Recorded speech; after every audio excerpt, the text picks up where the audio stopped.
Finally આજે તો જટાશંકર જવાનો વારો આવી જ ગયો. તો આજે હતો રવિવાર ને હું ને ગિરીશ બે નીકળી ગયા જટાશંકર જવા.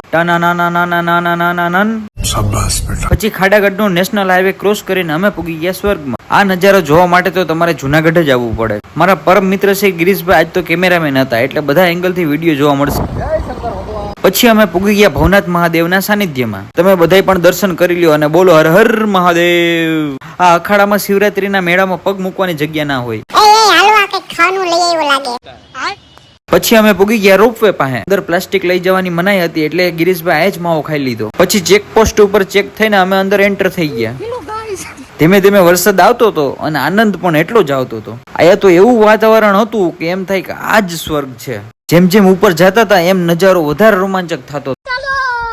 તું મેરે સે પ્યાર કરતી હે યા નહીં કરતી? પછી એક લોકેશન એવું આવ્યું ને કે ત્યાં બેહવું જ પડ્યું અને ઘડીક કુદરતી વાતાવરણને નિહાળવું જ પડ્યું.